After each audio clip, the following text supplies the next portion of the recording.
I'll just begin straight away before you realize the audio sounds something like I have recorded this in a toilet. I mean, my accent may not help it either. Turn on the captions actually. This diagram is way oversimplifying things, but I'm sure most of you don't even remember how ray diagrams work, so. Theory is simple. When you reverse the lens, you are essentially reversing the optical arrangement of the glass elements in the lens. I'm going to do this by what I like to call the economical method, to an extent for which we, the people of India, are famous. To begin with, you need a camera. Any camera will do, but your camera must have the ability to swap lenses. I am using a Canon EOS 1300D or Rebel T6 for you Americans, or KISS X80 in Japan for this video because it was the cheapest DSLR that was available on market when I bought it. Also, it is the only camera I have for past 4 years, and many clips in this video including this one is shot by that camera. Okay, next you need a reversal ring. So you have two options here. One, go to the link in the description and buy one. Also, that is an affiliate link there, so I get to keep some of your money. Go on, do it. Or you can go cheap way like me and break open a useless filter like UV or some old ND filters that you thought were going to be useful and superglue it to your body cap. Oh, did I mention you have to cut a hole in your body cap? Though I don't recommend this way because one, I won't get any of your money. Also, your replacement option and possibly warranty are down the drain. That's it. That's all you require vitally. Though to make this video longer, I'll do a few more things. First things first, you actually have to attach the camera lens in reverse order to the body.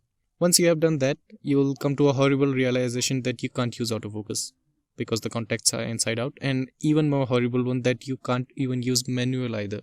The only way to focus is to physically move the camera. Also, one more thing, you are going to achieve a much closer focus distance if you use the wide angle end of the lens. So I made a kind of focusing ramp out of this plastic thing and this wood thing.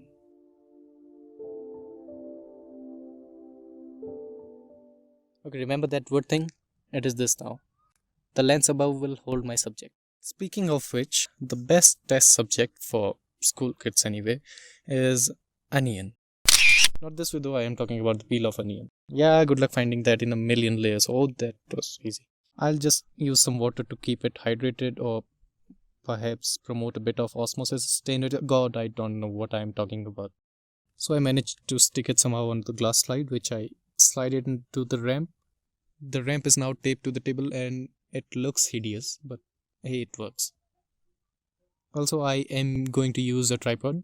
That's right, I have a tripod, though nothing screams cheap more than this logo.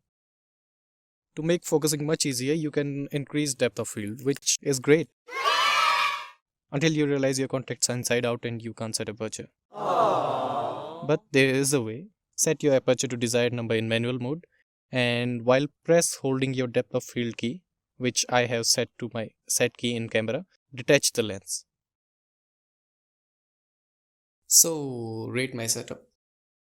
Here's my camera, here's the subject on a lens, and... Oh, my party or yeah? Nope, here's the light source. We need a light source because, well, one, we have stopped down aperture, and two, reversing the lens already reduces the amount of light coming in.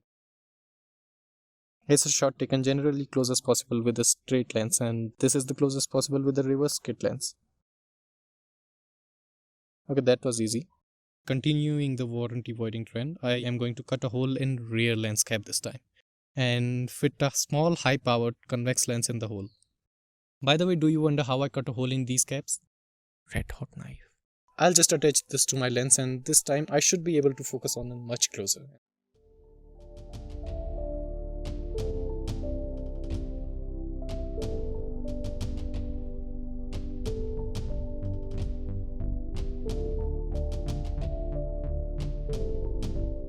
That was it. That's all for this video.